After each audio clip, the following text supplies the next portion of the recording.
Salut, je m'appelle Xen, je suis analyste financier chez Altostrat. Aujourd'hui, je suis muté au bureau de Tokyo. Par chance, pendant mon vol vers Tokyo, les emails de ma société sur mon compte Gmail ont été synchronisés et récupérés hors connexion, de manière à ce que je puisse y avoir accès pendant mon vol.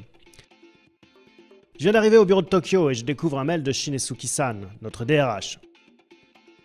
Salut Xen, bienvenue à Tokyo, voici quelques tâches qui incombent au nouvel arrivant.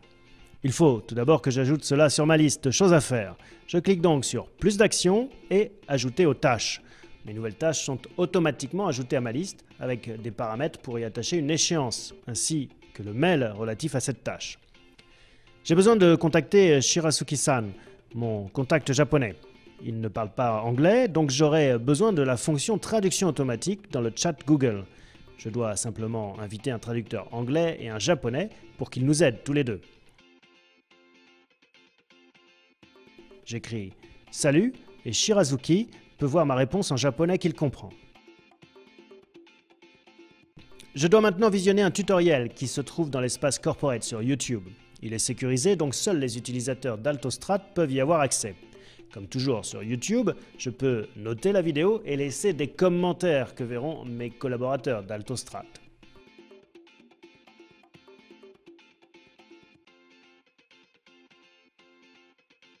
Je dois ensuite contacter Laura au siège londonien. Au lieu d'appeler Laura par téléphone, je pourrais la joindre avec le voice call de chat Google. Mais en fait, je vais plutôt utiliser le chat vidéo. Ça marche sur tous les navigateurs et avec n'importe quel système d'exploitation. Salut Laura! Salut Xen.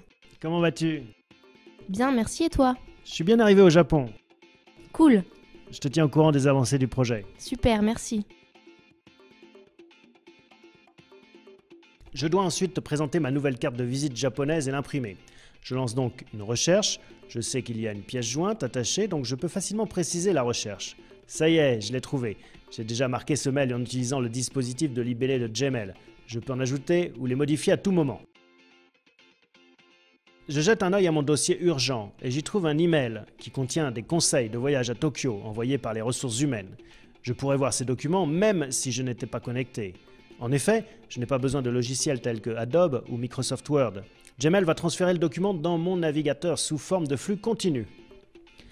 Je dois maintenant confirmer ma présence aux réunions de l'équipe et prévoir un tête-à-tête avec le directeur local des opérations, mon nouveau manager. Dans le calendrier corporate d'entreprise, l'administrateur a déjà ajouté les emplois du temps de mes collègues au mien. Je peux ainsi voir quand notre équipe se réunit. Je vais donc copier les réunions d'équipe sur mon calendrier et j'installerai une alerte SMS pour être informé de chacune des réunions 10 minutes avant qu'elles ne commencent. Enfin, je programme mon tête-à-tête avec mon manager. Je prévois également d'aller boire un verre à Tokyo demain à 19 h en utilisant l'application Ajout Rapide. Le calendrier comprend exactement ce que je planifie et ajoute un plan Google au calendrier pour m'indiquer où je dois aller. Laura m'a donc envoyé le tableur Excel d'un projet sur lequel nous travaillons. Je peux le consulter sur mon navigateur sans avoir besoin d'installer Excel ou alors le télécharger localement. Mais comme je veux travailler sur ce document, je le convertis en un tableur Google. Je vais ensuite faire quelques simples modifications de formatage pour l'épurer un peu. En temps normal, pour faire cette enquête de marché, j'aurais dû envoyer ce document à plusieurs personnes, attendre de recevoir les différentes versions et les fusionner. Au lieu de ça, je vais créer un formulaire et l'envoyer par mail à tous les analystes, ou l'envoyer seulement à une seule personne. Si la personne que j'invite est en dehors de mon domaine de messagerie, je recevrai un message pour m'en informer. Les analystes reçoivent le sondage dans leur boîte de réception et entrent les données directement dans l'email. Les informations sont ajoutées en temps réel dans mon tableur. Je vais inviter Shirazuki-san à collaborer avec moi sur ce tableur. Je peux aussi y voir qui a accès à ce document à chaque étape et je peux également modifier les droits d'accès. Shirazuki-san reçoit un email l'invitant à collaborer avec moi instantanément. On peut commencer à chatter. Il peut modifier les champs et surveiller les évolutions du marché boursier. Les informations boursières s'affichent en temps réel dans le tableur et il peut, en fonction, modifier les valeurs inscrites. Je sais qu'en ce moment, notre directeur exécutif senior est seulement intéressé par les moyennes. Je pourrais donc créer un graphique, mais je vais plutôt mettre en place un gadget. Je vais ajouter un gadget de mesure à mon tableur qui va suivre mes valeurs. Je publierai ensuite ce gadget sur la page iGoogle de notre société. Quand mon manager se connectera, il verra en temps réel la mise à jour du gadget, puisque les valeurs du tableur auront changé entre-temps. Les données sont donc surveillées, collectées en temps réel, analysées et publiées, à la manière d'une veille économique.